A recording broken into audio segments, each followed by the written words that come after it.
The NFL Combine is in the books, and we're breaking it down in terms of who was the biggest riser in terms of the Broncos' eyes, who had the biggest fall on the Broncos draft board. We're diving into it on the DNVR Broncos podcast, where we've got our draft expert, Fran Duffy, joining us, and it all starts now.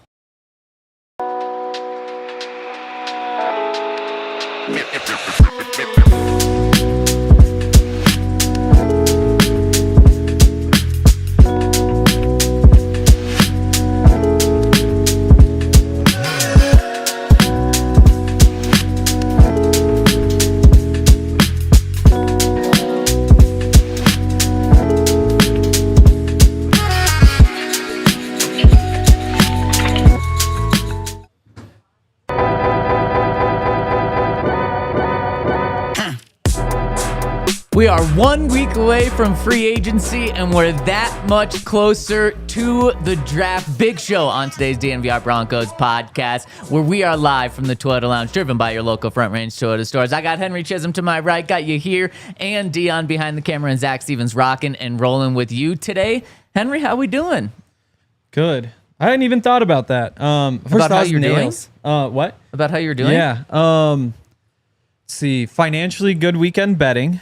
Good. So I guess that's a starting point. Didn't really do anything but watch the Combine and the Rockies yesterday, so that was a great day. I'll consensus good. B plus. Watching the Rockies spring training and watching the Combine, that's some sicko stuff. That's Henry. a good day. That's impressive. Well, because we had been out the night before, and as I talked with Ryan about that night, not in front of a camera, so nobody's heard this, I guess. Tough to sleep in past 7 at this point in my life. Wow. Like, and he's going through that same thing where just like it's not really possible. So you stay up late and then you wake up early. It's like, well, I guess I'm gonna like sit here and like do nothing for a couple. But then the Combine starts, and then baseball starts, and you go to bed nice and early. It's a good day. Wow. Yep. We had very different days. I did sleep in yesterday. Wow. We had a what we call it, a group bonding session on Saturday I thought you night. said group hunting. But yeah, they weren't group really bonding, group. yes. Yeah, we didn't really group No. on. We didn't really coupon. The drinks shop. were pretty cheap though. Yeah, they were, and it was an absolute blast. A little too much fun. Thank goodness I didn't wake up at 7 a.m. Yeah. That would have been very tough for me. But had a great time with the group. We were down here at the bar, and there was no sports that night, were there? Well, I mean, no sports we really care about. There were a lot of like 4 out of 10 sports. Like Arizona was playing a basketball game that I had some money. Like you had the Warriors playing I can't remember. There were a couple little things. Oh, the Rapids were on. Yeah. Watch out what you say. There about we go. you There's here. a team. Yeah. Oh, you hear he's pumped. He must have not heard the 4 out of 10 sports. Yeah. And then No, the Rapids. That's a 5. We'll give it the Denver bump. Minimum 5 out of 10. You hear, you don't have a mic. You're not allowed to talk if you don't have a mic. First of all, Zach, screw you. Second of all, What? I don't care what. Mute him, Dion. Mute him. We've heard enough. Mute him. I had fun watching the Rapids. I had fun watching the Rapids. We got here to the bar. The Rapids were up 1-0, and we're like, oh. And Todd was like, are the Rapids good? And I was like, I didn't think so, but kind of looks like it. And then the Rapids scored again, and we're like, oh, they must be good.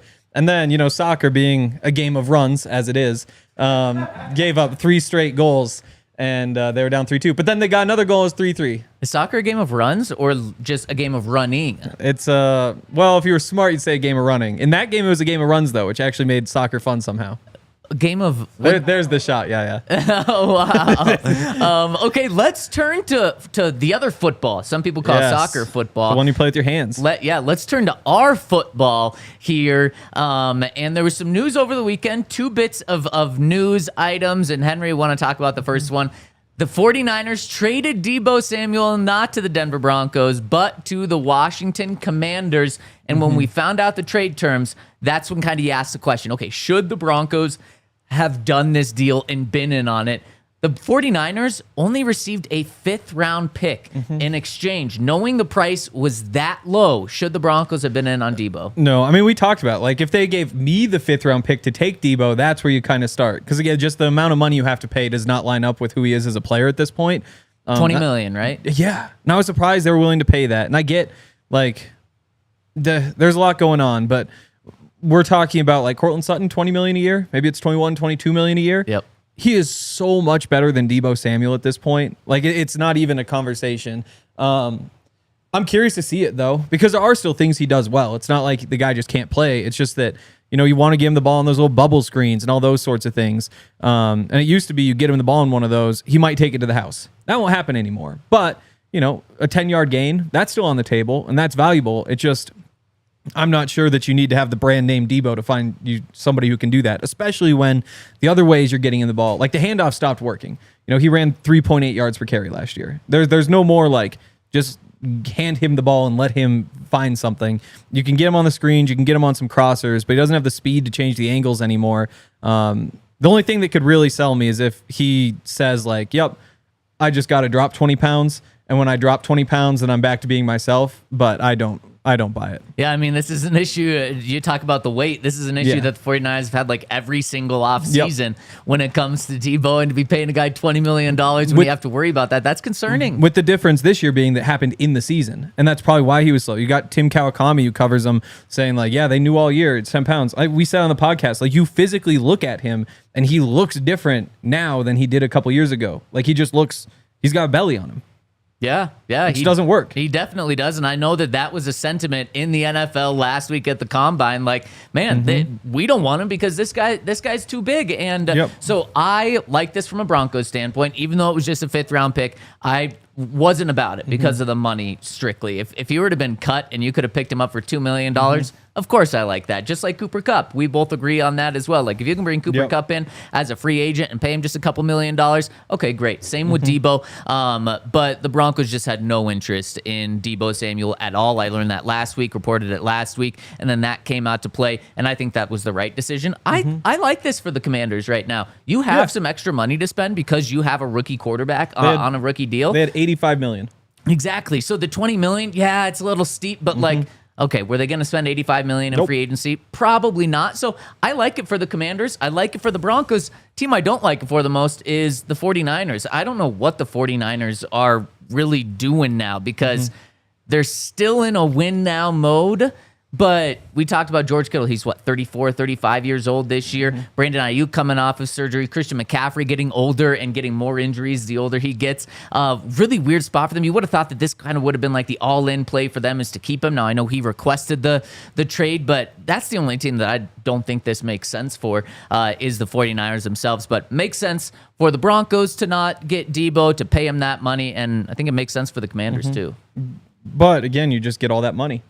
You have all. You no longer have to worry so much about like, oh, George Kittle's a free agent after this year. At this point, you should be able to make that deal happen. So I think you kind of just had to sacrifice one piece to be able to keep everything else. Because according to this, they were sitting at $51 million, and that's before they processed the Deebo trade. So I'm not sure exactly how that fits, or if these numbers, like maybe they updated that, but didn't, Right. So I don't trust them. But I get it from their perspective too. Because again, I wouldn't want to pay him that. I think the other piece of it though is that Dyami Brown, the receiver for the Commanders, is a free agent. And after you trade for a receiver, maybe it's a little bit less likely that you bring him back. And when I look through the list of receivers, it's tough for me to find somebody who I want the Broncos to add.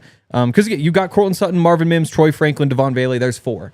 In theory, you want 2 more guys on the roster during the season, whether that's, on the roster, they also have A.T. Perry, if you really want to give him one of those spots. You've got Lil Jordan Humphrey, who you could bring back for pretty cheap, probably. You could draft a guy, you could sign a guy, but I'm not necessarily interested in signing like an Elijah Moore, who's like, yeah, I'll give you 600 yards a year, $5 million. But a guy like Dyami Brown, who I think his best season in the NFL comes up with 300 yards, but in this playoff run for the Commanders has 76 yards per game. You see a little something there. You throw him to this rotation. You throw either a little Jordan to the rotation, or maybe you still draft a guy. All of a sudden, that room makes some sense. Well, and we're really going to break down free agency as the week goes on and get into our guys. But Henry, I think that's a spot-on job of pointing to someone, because I do not believe the Broncos are going to be involved in the free agent receiver market in terms of a big name. They're not going to be in on tier 1, a tier 2 guy. It's those tier 3, tier 4 guys that you might add one of them that costs you $3 million or something like that. Josh Reynolds or less, probably. Definitely, probably less than Josh, I would think. Yeah, and because the Broncos really like their receiving room, and you look around, and outside of Courtland Sutton, the stats weren't there, but the Broncos are a lot higher on this room than the NFL is or than outsiders are. So I think you're right about identifying him. Yep. One other news item, and it even goes back to last year where you lose Jalen Virgil, you lose Brandon Johnson, where if you're sitting here right now saying like you also have those guys in that room competing with A.T. Perry and Lil Jordan Humphrey, then maybe you say like, I don't even need to add any competition because we've got good competition. One rookie's enough. But, it's sometimes kind of fun to look back to 6 months ago when those guys chose to leave, and it just kind of, it changes things. Because you're not looking for a guy who comes in, produces. You just want one more little prospect in there. I don't think those guys would have changed anything. You don't think so? No, I think their role with the Broncos was pretty clear, and that was your practice squad. You're not even good enough to make the roster. They made plays before, Would they be competing? Yeah, but the Broncos decided to cut them last year. Yeah. So I think that tells you all you need to know. I don't think that impacts what the Broncos would or would have done this year. Interesting. One more news item that came down this morning. The Eagles released big play Slay, Darius Slay. They released him to save $4 million in cap space this year. Henry, should the Broncos have any interest in 34-year-old cornerback? No, they shouldn't. Again, so I was able to find these numbers. So they had put void years in the contract, and void years are super complicated, but essentially the way it works is there's a way to, if you have a 4-year deal with a player, cap-wise, you can turn that into a 5-year deal with a player, and so that 5th year you wind up paying some. And so while they save, They save $4.3 million this year. They also save like $11 million next year. 11.7. It winds up being 16 total. And so $16 million you can move on from him. I still probably would have kept him, no interceptions this year, but he'd been in the Pro Bowl 6 out of 7 years before that with an All-Pro in there. They just hit on so many of those draft picks that they were able to give themselves the flexibility to move on from a good player. And that's what good teams do. Like, again, we talked last year about, like, should the Broncos cut DJ Jones and save $10 million? If they had gone out and added some, like, stud defensive tackle, imagine a world where Inu Uwazurike, we're saying, like, oh, this could be a Pro Bowler. The math changes a little bit, and you give yourself the opportunity to move on from a guy and save some money. And they were able to do that. But from a Broncos perspective, like, no, there's no reason to be jumping at that. I mean, you have your cornerbacks. Yeah, probably not. The only way it would make sense is if he wants to come in here and be a backup to Riley Moss and Pat Surtain. Yeah. And I can't imagine that a guy that just won a Super Bowl and played 80% on a really good defense is going to do that. So I am not adding Darius Slay if it's to bench Riley Moss. Riley Moss is the future. He was fantastic before he got hurt last season, and then obviously had a really tough game. But no, I'm not trading the future of Riley Moss for Darius Slay, who's 34. I mean, might have hit that cliff, and that's why the Eagles decided to move on from him. And I'm not paying $12 million for a backup. Oh, definitely not. So no, it'd be like $2 million for a backup. And he's getting more than that. Yeah, I'm not doing it out on him. But something I'm not out on is our friends over at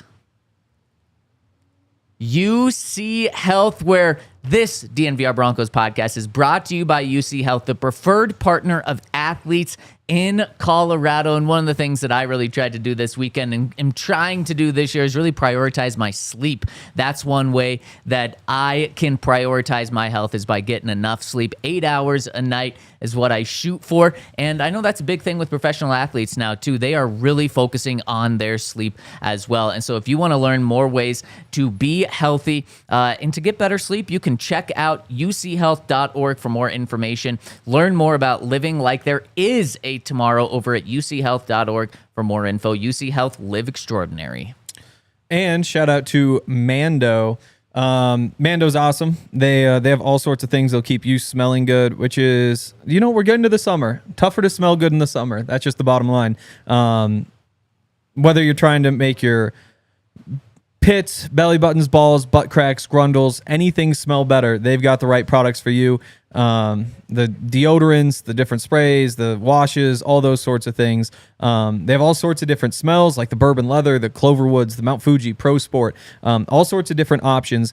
And right now, you can get their starter pack. And the way it works is, as a special offer for our listeners, new customers get $5 off the starter pack with our exclusive code. It's up to 40% off your starter pack. It includes a solid stick deodorant, cream tube deodorant, 2 free products of your choice, and free shipping. Use code DNVR at shopmando.com. That's SHOPMANDO.com. Please support our show and tell them we sent you. Smell fresher, stay drier, and boost your confidence from head to toe with Mando. All right, Henry, we're going to have our draft expert, Fran Duffy. He's just getting back from the combine. He was there for over an entire week. But before we do that, let's look at some winners and losers from the combine in terms of a Broncos perspective here. And you want to start with the good or you want to start with the bad? I want to start with the big picture. Okay. I think big picture, the running backs and receivers were fast, like crazy fast, historically fast. I think that's probably the biggest takeaway from this whole thing is that, like, this is the first time ever you've had 10 receivers run 4.40 or better. Like, that's ridiculous. And I think it kind of backs up maybe what we knew a little bit about that class, but also what we knew about the running back class, where, again, I haven't found any stats that good. Second time ever that there have been 5 running backs at 4.41 or faster, but it was pretty crazy because you just go up there and it's like 3.38, 3.39, 4.42, 3.3, and you just go through and you're just like, wait, these guys are ridiculous. And so we knew that this was the best running back class, at least the most hyped running back class in a very long time. They backed it up with everything that they did. So I'd say just big picture, the running backs, the receivers, running backs are kind of new, receivers maybe took a little bit of a step up, but there are some insane prospects there. I really wonder at what point the human body just naturally gets maxed out, because like every year speeds get faster, every year speeds get stronger, every year it seems like the guys are getting bigger when they weigh in, and they just become even more physical specimens. I wonder at what point, at some point, we're not going to have guys running a 1.240 in 10 years from now. I wonder what point that is. Yeah, no, it's crazy. Does someone hit a sub 4.40? Well, and so you got to think, so some of it's just like humans getting faster, all those sorts of things. But then you also have the technique and the technology. Yeah. And so you have like... And the technology of shoes and everything. Exactly. Yeah. Where you get those lighter, you figure out where to put the spikes. And there are people out there who specialize in like, how do you run a fast 40? Like that is their full-time job to coach these guys up. And I'd be curious to hear from them, like, what has changed in the past 10 years to get guys faster? Because like, is it so simple as like you're starting with your legs a little bit closer together? Because as much as there's like one true best way to set up and, figure out how to get out of that stance, all that sort of stuff, you are kind of slowly tinkering to figure out what is the best. I think that there is that aspect as well. Plus, I mean, maybe we are just getting faster and faster every year. Yeah, well, and I think that's what the numbers show just historically. Like a linebacker 20 years ago would have no shot of playing in today's NFL if they didn't progress the way that everyone else did. Like linebackers were running 4.8, some 4.9s. Yes. And today's NFL, you're undrafted if you do that. And if you're one of today's linebackers trying to play in the NFL 20 years ago, you're getting the shit kicked out of you by guards over and over again because you're getting smaller and faster. So it's just, as much as it's, trending one way or the other, the game is just kind of changing. And the style of play that works today didn't work back then. So speaking of big picture, I'm just going to be totally honest with you. I read so little into the combine. In fact, I am not allowing a person to go up my draft board during the combine from measurements. Now, a person can fall on my draft board if they weigh in way smaller than expected. If they run way slower, but I'm only taking those with a grain of salt. What I am deathly afraid of, and I hope the Broncos are guarded by this because there's some teams that get caught by this, is a guy that was not a good football player in college, but he's super fast, running a 40 in underwear on a track with no one around him, not wearing a helmet, not wearing shoulder pads. How did he just become a better football player?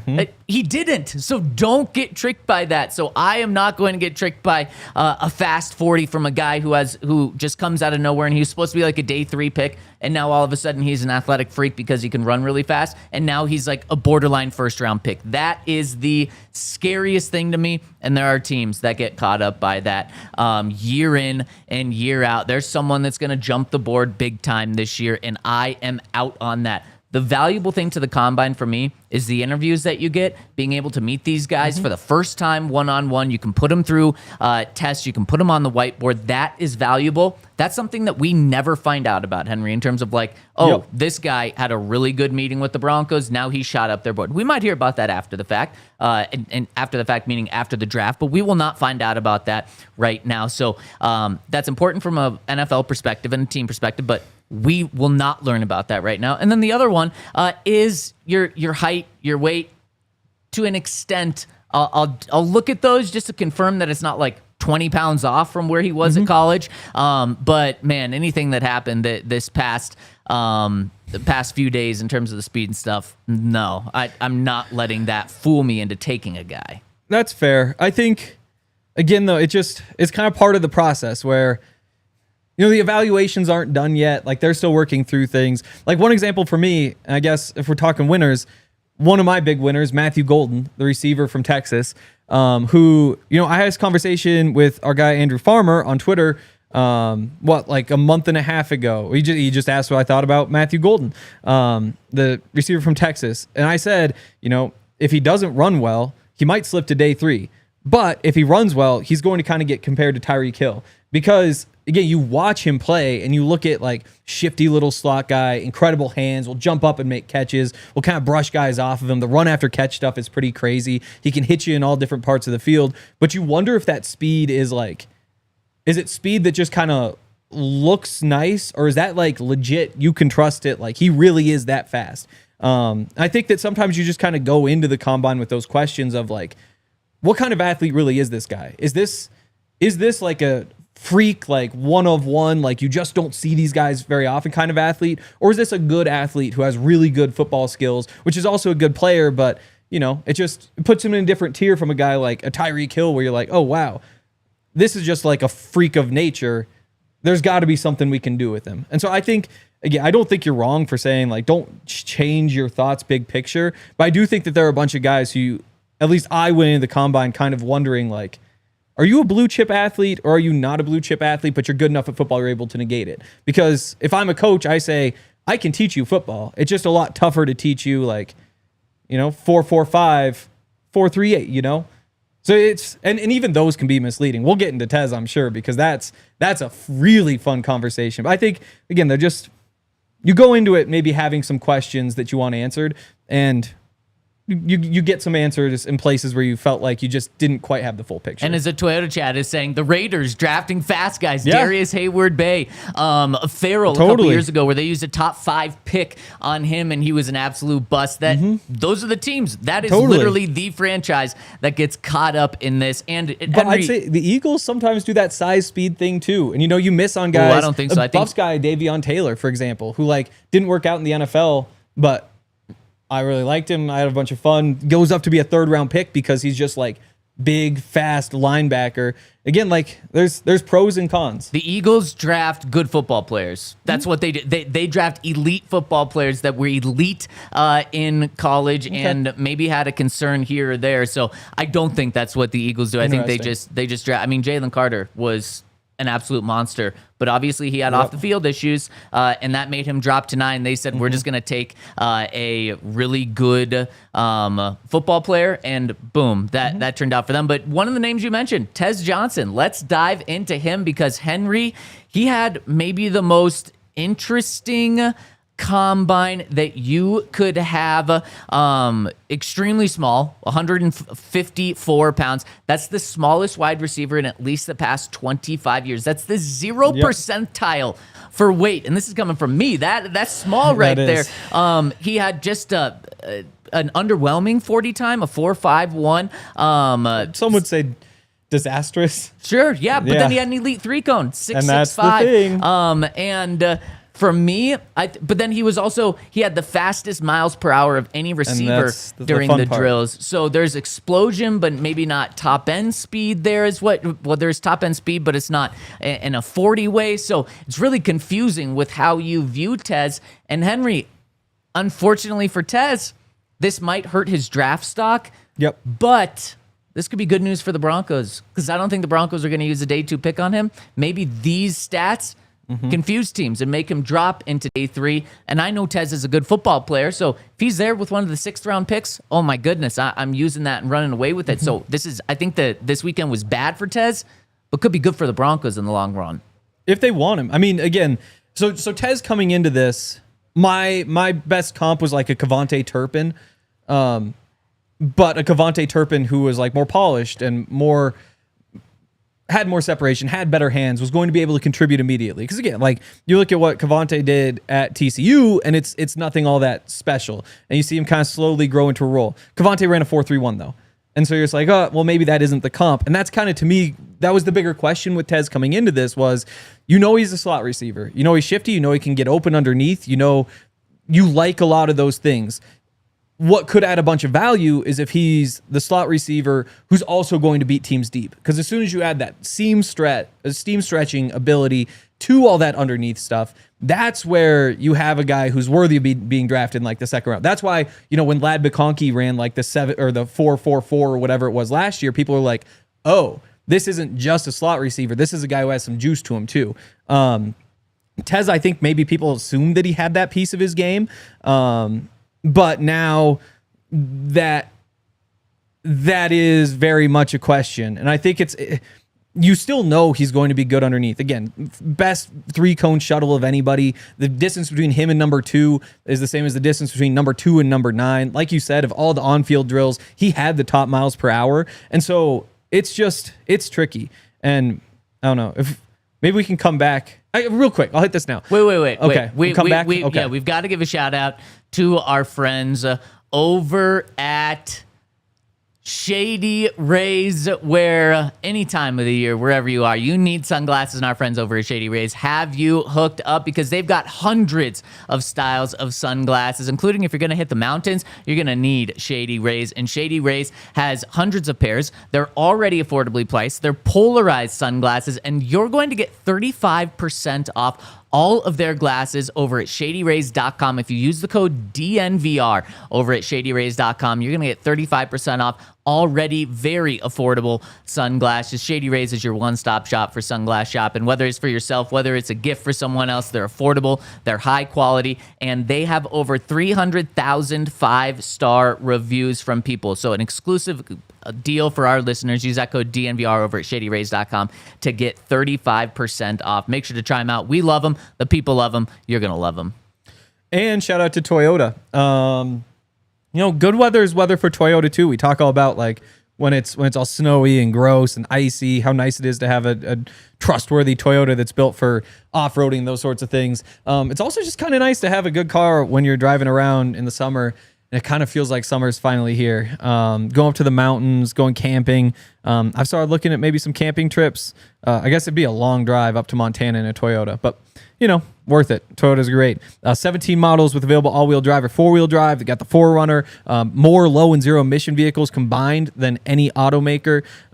16 different hybrid vehicles to choose from, like the Tundra iForce Max hybrid truck. So many awesome cars in Toyota, and you can check them out by visiting your Front Range Toyota stores at a location near you. AutoNation Toyota, Arapahoe and Centennial, Corwin Toyota in Boulder, Groove Toyota in Littleton, Mountain States Toyota in Denver, Stevenson Toyota East in Aurora, and Stevenson Toyota West in Lakewood. Toyota, official automotive partner of the NFL, the official vehicle of DNVR. Let's go places. And let's continue this conversation by going to check out our guy, Fran Duffy, the franchise who's joining us right now, who just landed after a full week in Philadelphia. Fran, how are you doing? Oh, he might not be doing great. Oh, we need a minute. We're trying to get it figured out on our side. Fran might just be joining us via the phone, guys, not video. They're trying to figure it out right here. Okay, real quick on Tez. Yeah. I'm curious if Sean wants a small slot receiver.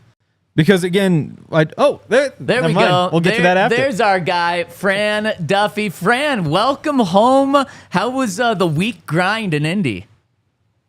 It was a long 8-day trip, guys, but a very productive week out in Indianapolis for the Combine. Watched every rep on the field from a drill standpoint. I'm always laser focused on the positional work. So all the gauntlet drills and the D-line bag drills and everything in between. But it was a long week. 4 sets of 8-hour days in the Dome at Lucas Oil Stadium, but wouldn't have it any other way. It was awesome, and all my notes from every player that worked out are up right now in the draft guide. So all of our viewers can go and check those out right now. That is just an incredible resource. You guys got to go to thednvr.com to see Fran's draft guide. I believe it's just right at the top of the website because it's such a valuable resource. Fran, one of the guys that we were just talking about, Tez Johnson, had maybe one of the weirdest combines, excelled in some places, and had, I think, as Henry said, a catastrophic 40 time for his size. What do you make of that, and what does this do to his draft stock? Yeah, I mean, Zach, we talked about this. I want to say it was 2 weeks ago when I came on the show, right? We were talking about Tez, and this was my concern coming in was what was he going to run, at that size, and seeing him up close. I mean, he's a rail thin wide receiver, and so I was a little bit concerned about what that speed would look like, and that came to fruition here this week. I don't know how much better that 40-yard dash time is going to look by the time he gets to his pro day. If he can get it a little bit faster, if he can knock off a couple tenths of a second here or there, obviously that would be huge. But I think when you're looking at it kind of is what it is. It was good that the shuttles were as good as they were, but even still, at that size, a lot of teams are going to be looking at that as prohibitive for him moving to the NFL. It's a very tight needle to thread. I'm curious what you think, because we were talking about this a little bit, but when it comes to the combine, how much does that factor into the entire evaluation? Because a lot of these guys have been playing football for 6 years. Like we can see what they are, but the difference between 4.39, 4.45, like how much do these numbers really matter in the eyes of the NFL? Yeah, I mean, every team's a little bit different in terms of how they operate. Now it's obviously a little bit more of a complicated factor in the fact that now you have all of the GPS data, and so True. now that teams have the a big enough sample to be able to lean on that, right? It was one thing when it first came on the scene a few years ago, but now that you've got years and years worth of not just college data, but NFL data and your internal practice data, you've got all of the mile per hour and the change direction numbers, like everything from how long those guys are able to sustain top speed. So there's just like pages and pages and pages of data that teams have now had the ability, and some teams better than others, right, have the ability to go through all of that and see how much of this stuff matters. But I do think at the end of the day, look, every team, when you're looking at it, you are going to set parameters in place when it comes to each position, and some teams are steadfast with those numbers and with those parameters. Some teams are a little bit more lenient, and some teams are willing to make exceptions. It's going to come down to team by team.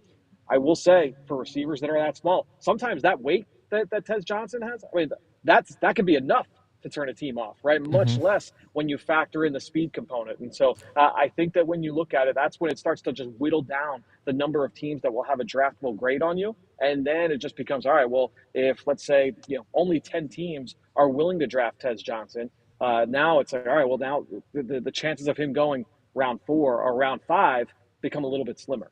Yeah, such a good point, Fran. And this is so cool. I mean, you're literally on your way back from the airport, just landing from Indy. So we are getting the inside scoop right away. We appreciate you joining us. And Fran, who was the biggest riser out of all the prospects that were there? One guy that just blew the combine away that we need to know about. Yeah, I mean the big thing, and what I wrote for the draft guide leading in, to me the combine is all about expectations, right? And that shows up in a number of different ways. If you're a fast player, I want you to run fast, right? Like James Pierce Jr., the pass rusher from Tennessee. I see an A-plus athlete on tape, and when I was watching the field drills on Thursday night, you saw an A-plus athlete out on the turf. And so really the big thing comes down to who are the guys that you don't expect to test well that test well, and then who are the guys that you expect to test well that don't. And so when I look at who are the guys that really caught my eye, I guess the first one that comes to my mind has to be Matthew Golden, the wide receiver from Texas. I did not see 4.29 speed on film. I thought it would be a win for him if he were in the mid 4.4s. And so that's always a good thing, is to be able to say, all right, this guy outperformed the speed metric that I anticipated. Trey Amos, the corner from Ole Miss, he was another one that fits the bill there, where I was not anticipating that kind of speed from him. Jahdae Barron, the corner from Texas, another one that comes to mind there. So when you're looking at the skill talent available in this class, some of those guys got a little bit of a bump in terms of how they were able to test athletically at this event. I'm glad you brought up Matthew Golden, because that's where I wanted to go next. we don't know exactly what the Broncos are going to do. That first round, though, it seems like a playmaker is going to be the route they'd like to go, and probably at running back or tight end.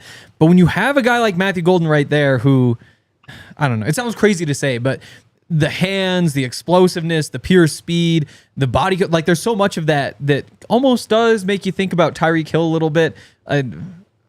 It feels crazy to say, but it's a thought that I've been having a lot. I'm curious if you think that he is still going to be there at pick 20 at this point, or if this is kind of like a done deal now that he's going to be up in front of that, like we've seen from so many of the guys who have these 40 times.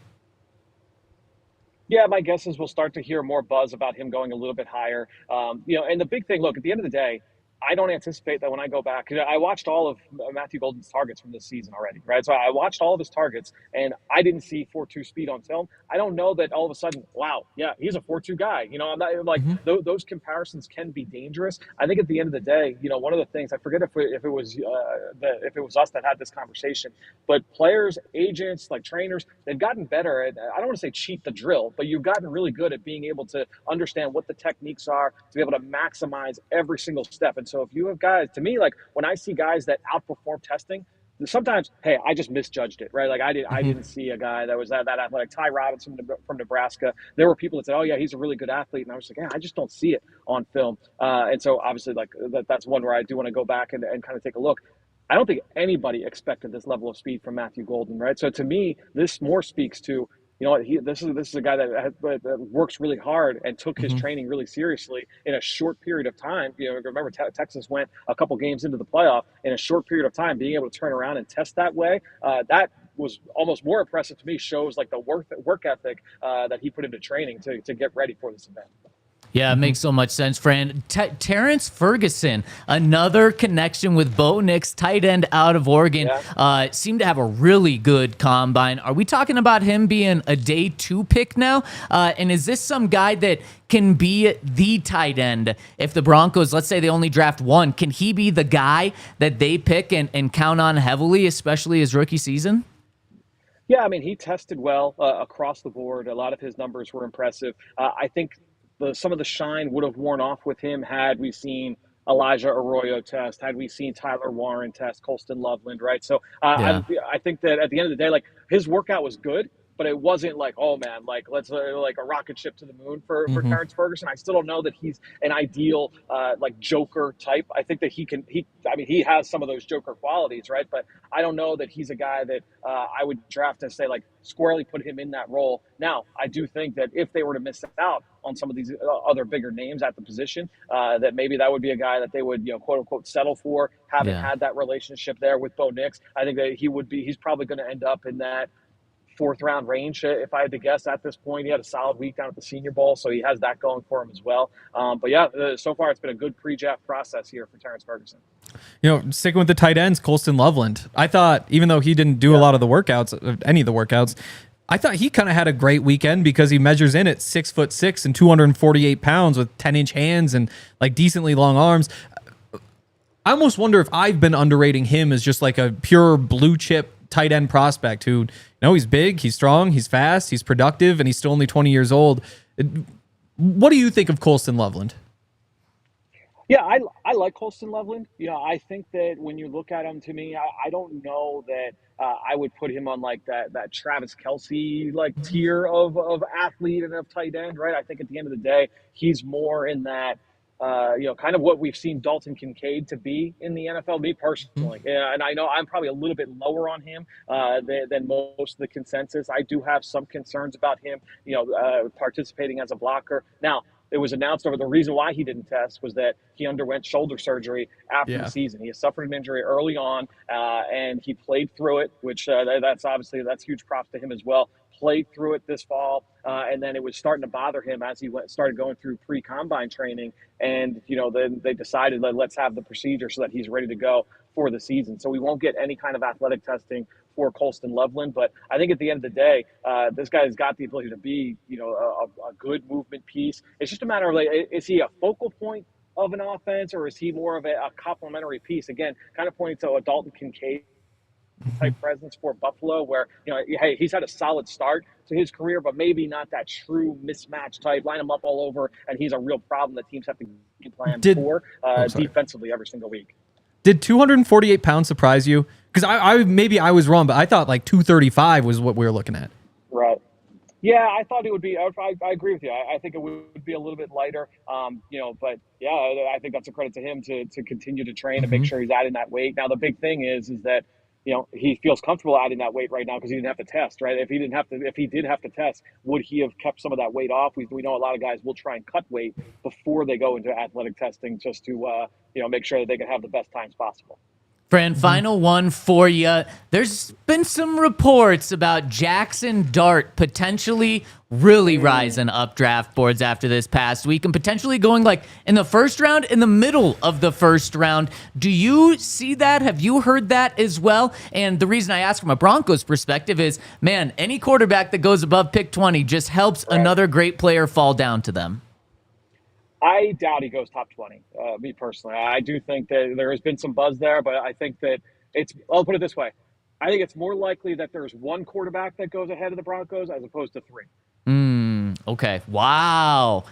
If someone, that would be my guess, as we said today. If only one goes, Fran, in the top 20, is it Cam Ward? It seems like that would be the consensus right now.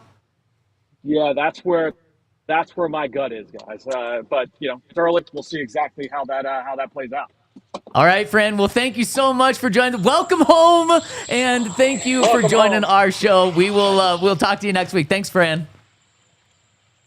Thanks, guys. I'll talk to you soon. Man, just incredible. Literally straight from the airport in the car ride home there. That was a very interesting little nugget, especially for any CU fans here. Shedeur, he thinks it's more likely that Shedeur drops out of the top 20 than Jackson Dart going in the first 20. That's fascinating. I think it probably says more about those other quarterbacks, though. And like this draft, if it reminds you of anything, it reminds you of like that Kenny Pickett draft when everybody's like, yeah, maybe Malik Willis will be up there. Yeah. And next thing you know, like he's a third rounder. Only one guy goes in that first round. But yeah, I mean, it's possible. Anything is possible.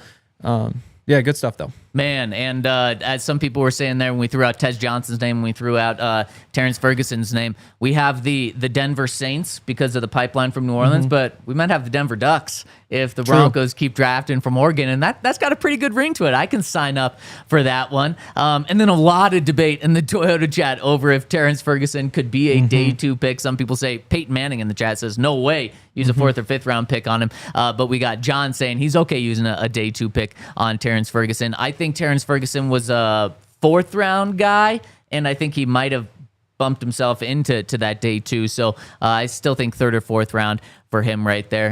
But the Toyota chat is bumping right now. And Henry, really quick, because it's been asked a few times in here, Gunnar Helm had an underwhelming performance, but he also showed tons of toughness because this is a guy, the tight end out of Texas who is from Colorado.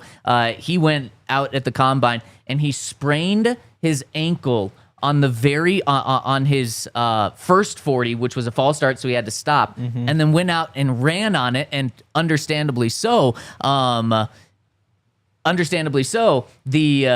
He had a 4.7 140. Is that what it was? So ran it pretty slow, had a really bad RAS score. So maybe he falls, but he was really productive at Texas. Yeah. No, he's good. Again, it would be so nice. To me, there's Tyler Warren and Colston Loveland, who are kind of 1A, 1B when it comes to tight ends. And then there's it might be a dozen guys who you could put in any order. And, Terrence Ferguson, I've always liked him. He's been a good tight end at Oregon for so long. He's physical. He has good hands, those sorts of things. But just didn't think he had the athleticism to maybe be like an impact player in the NFL. Again, runs that 40 time and it makes you go back. He also had the best 10-yard start, the 10-yard burst, which also stands out. So you get to go back and see if maybe there is something more there. But as Fran said, he doesn't even know if Colston Loveland is that type of like matchup. You can kind of build your offense around him type guy. And I think that while I do really like that next dozen or so, and I think you can find a starter in there, what the Broncos need and what we've been saying over and over again is that they need that game changer at that spot. And I like Terrence Ferguson. I like Gunnar Helm. I like a lot of those guys. They don't necessarily stand out to me as game changers, though. Yeah. And for me, Henry, those guys are the second tight end you draft. Or let's say you go make a trade for a true number one tight end. You can get them as a second. So I agree with you. You need a tight end in the first 2 rounds of this draft right there. Tough. Harold Fannin also had a poor combine, I believe. I think he also ran in the 4.7s, which just wasn't expected for him. And coming from, I think that probably is going to hurt him as well. So maybe he is there at Broncos pick 50. Okay. I love him.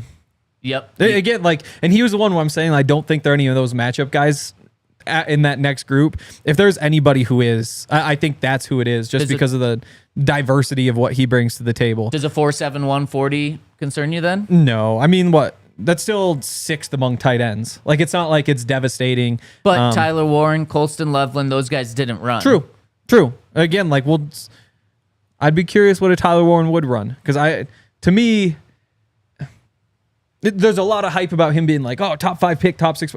To me, he's still like a guy who, if I were picking for every team in the draft, he might still be there around pick 20. He might still be there. I like him, and we've been on him since he had that incredible game against USC. And, he's risen up the draft boards, and that's credit to him. There's a lot of stuff he does well.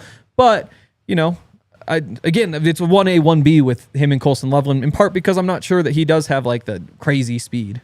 I want to give shout outs to 3 more guys. I know you have guys you want to talk about as well here. Jaden Blue, the running back from Texas, went out and had a fantastic 40 time. And he's someone where, man, it just made me open my eyes about him even more. It's not, I think he will rise because of this performance, but he is an Alvin Kamara Joker type of player for the Broncos. And I think that he fits the Broncos well. And it's not because of him running a fast speed, but his speed definitely stood out there. And I think that he is going to jump off draft boards. He's a guy that is so dynamic with the ball in his hands. Whenever I watched him at Texas, it's like, man, this guy just makes plays. And so if the Broncos don't get an Ashton Jeanty, I wouldn't be surprised if Jaden Blue is on the Broncos board as well, especially after this weekend. Yeah, definitely. I mean, he is, so of all the draft eligible running backs, guys in the draft, he ranked 3rd in snaps from the slot, which again is the test of a Joker. Joker means you're lining him up at receiver and he is winning. That's what Joker means.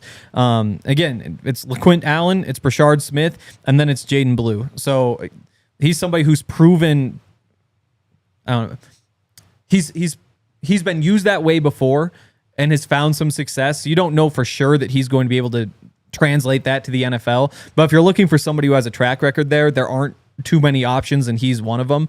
I think, again, the other running back who came away looking incredible, Bishal Tootin from Virginia Tech, not only 1st in the 40, also 1st in the vertical jump.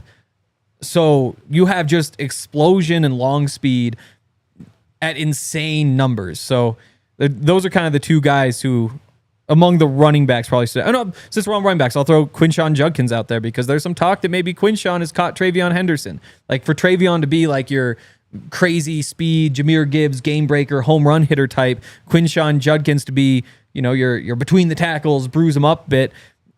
TreVeyon ran a 4.43, Quinshon ran a 4.48. Like, is the difference between that explosive home run hitting ability that big? I still think I like TreVeyon Henderson a lot more. I think he's a great fit for the Broncos, but it does make you wonder if maybe the talk of him being, Jahmyr Gibbs going 12th overall, maybe we're talking more like, hey, he might be there when you make your second pick. Kind of deep into the second round. Yeah. Yeah, and that's what I had for my mock draft that dropped last week. And a lot of people said, man, that you're going crazy saying he might be there. And this is a very, very, very deep running back group. And there's even some rumors that some teams have Omarion Hampton, the running back from North Carolina, over Ashton Jeanty. Now, if that's really the case, that just shows you, one, how much talent there is in this draft, because people think the world of Ashton Jeanty. And if people believe that there might be a running back that's better than him, shows you how good the depth is there, or the top end is there. But then the depth, too, could get a guy that could have been a first-round pick easily to fall just because other teams that need a running back have other running backs ahead of him. So it is true that he could be there. And, man, that would be exciting there. Yeah, I mean, Jaden Blue ran a 4.38 40, which is wild right there. One other guy that I was blown away with, actually two more guys that I was blown away with, both local prospects coming out of this great state. Torrey Horton, got to give love to the CSU Ram, who, man, I'm so happy for. He got hurt midway through last season, had to miss the rest of the season. Wasn't sure if he was truly going to be healthy enough to perform at the combine. He is close enough to being fully healthy. He does run, and he puts on a show. Ran a 4.41 40, one of the fastest from a wide receiver in this draft. He listed in at 6'2 and a half.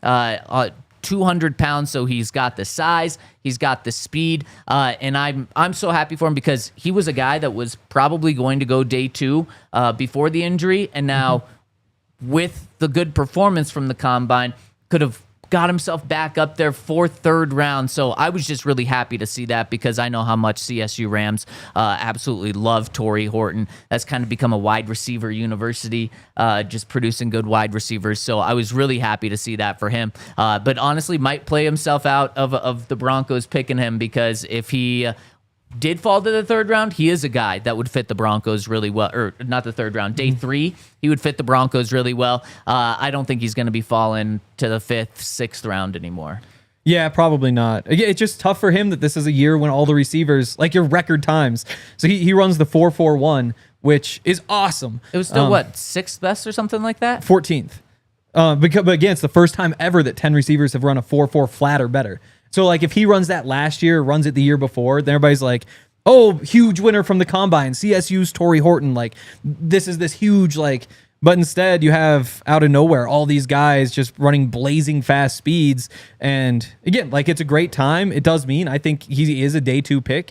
But there's just so many of those guys that it's tough. Yeah. No, that is tough.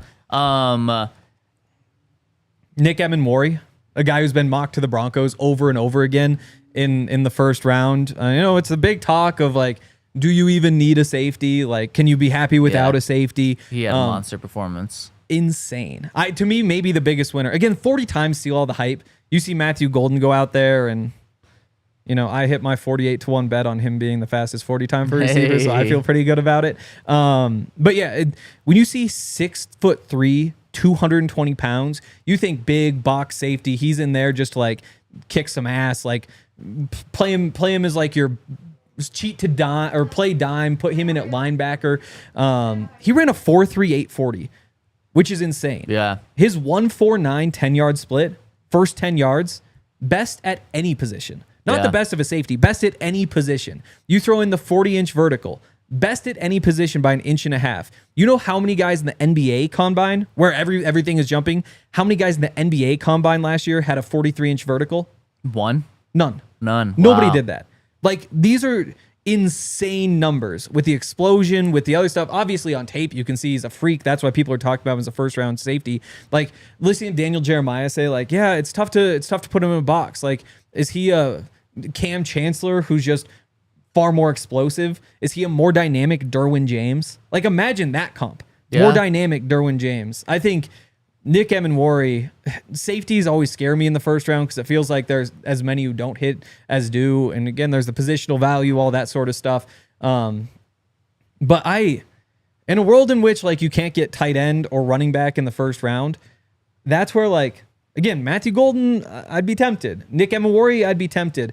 Trade down is the smart move. Sean Payton probably doesn't do that. I think Nick Emmanwori, I've gone from, like, okay, like, maybe sounds too good to be true to, like, okay, the testing adds up. This guy is just a freak. See, and I don't even know if he's going to be there at 20. I agree. Because of this. I'm very skeptical of falling in love with guys, so I wouldn't fall in love with that. I mean, one, his tape is good, though.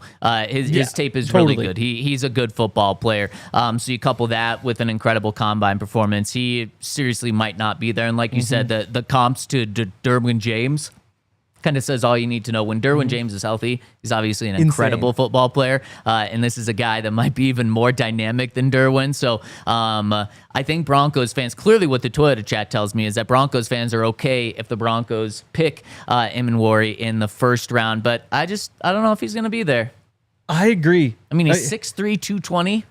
He's huge. It's going to be fun to see, like, in this next, I don't know what, honestly, 2 weeks, 3 weeks, see where all the mock drafts change. Because we talked about, we did the first Daniel Jeremiah mock draft on the show like a week ago. And I pulled up some of the stuff from like his February mock draft last year to compare to what actually happened. And like 80% of it, 85% of it is like, yep, that's what's going to happen. But then you throw in like, oh, pick 28 at the time, Troy Franklin. You know, like there's some of those little things that change. And so we'll see like a few of these guys will kind of get in there. Like Matthew Golden, to me, consensus first round pick. Like this whole talk of like, where does he fit in? It's like there's almost no case for Luther Burden to be in front of him because this guy has the better tools. This guy has the better production. Like Burden's 2023 insane. Give me the guy who did it more recently. And I think a lot of teams are going to feel that way. So it's going to be fun to see how much teams care about some of this stuff. Or like Landon Jackson, the Arkansas edge rusher, guy we've talked about on the draft pod a lot. One of the guys I picked in my guys draft last week, 6'6", 264, 40.5-inch vertical.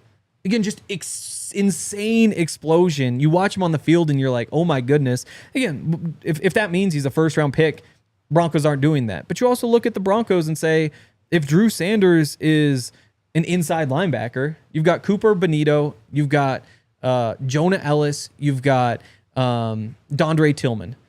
And that's kind of it. And I think you might want to have like 6 guys, go 6 guys deep and have some guys who can play special teams. And if you're looking for guys who can play special teams, you're not finding those with veterans in free agency. So I think drafting an edge rusher, probably later in the draft is the move, but you bring in a guy like Landon Jackson, if he slips to the 3rd round and you feel like you've already gotten tight end and running back, that could be a pick that looks really, really good in a few years. Yeah, even though you're trying to sell us on Marcus Golden being a potential Tyreek Hill type of player, I just don't think the Broncos are going to be interested in a wide receiver in the 1st round. I'm curious. But one of the names you mentioned, Luther Burden, who's everyone knows, man, has he fallen. Again, it's the 40 time. Like, so coming into this year, he was supposed to be like, it was him, Tedro McMillan, and Travis Hunter. And then he does almost nothing at Missouri. And you're like, well, is this still the case? And it's like, well, he still have the tools. He's still done it in the past. Like, if he could have come out last year, then he would have probably been a 1st round pick. Throughout the season, though, there are a bunch of guys who outperform him. And you're like, well, where does he rank? And then you see some of these other guys who did outperform him also put up the better numbers. And you're like, yeah, there you go. And if he's, to me, I think you need 2 running backs and tight end in the first 4 rounds. I think outside of that, you can kind of do whatever you'd like. And you'd love to have a 1st round running back or tight end, but if Loveland's gone, Warren's gone, and let's say both those top 2 running backs are gone, you'd be crazy to draft any of those other running backs or tight ends in the 1st round probably, which opens the door to that next tier of what else would you want? And I think like safety's on that list. I think receivers on that list. To me, it's a trade down, but I don't buy that Sean would ever trade down. So I think nope. I'm curious if it wasn't tight end or running back, which route do you think they go? I would see safety over wide receiver for sure. Okay. Yeah. Again, I think Sean, I know Sean likes this receiver room more than the outside likes it. And I also don't think Sean says, man, I need to have 4 great receivers, 3 great receivers, 2 great receivers. I can make receivers good, great. I can make great receivers elite. That's what Sean believes, especially now that he has Bo Nix. So I would be really surprised if he went receiver in the 1st round. I would too. Really quick, before we get out of here, we got a super chat from our friend Evan Heister who says, hold up, did Zach break news that Lil Jordan Humphrey is moving to tight end? I wouldn't sleep on it. I would, if I'm projecting about numbers and if you're putting Lil Jordan Humphrey, I wouldn't put him as a receiver for this coming season. So Evan, I think you picked up on that on Friday. All I'll say is good job picking up on that. Henry, any final thoughts before we're out of here for today? I'm going to leave and I'm going to say, oh no, I can't believe I forgot that. It's okay. We got 4 more shows this week. I don't know if Sean wants a small slot receiver. And if you think we could, maybe that's just a segment in a different show. or we can hit it real quick. No, we've got plenty of time the rest of this week, which we'll hit. And by the way, we are going to be doing our free agency preview coming in later this week. I was able to talk to some national reporters out at the Combine last week, have some videos for you guys to get their thoughts on what the Broncos are going to do in free agency and the draft. And we're going to continue this conversation tomorrow at 11 a.m. on the DNVR Broncos podcast. Thanks for joining in. Have a magnificent Monday. We'll see you tomorrow. We all silly like the mayor.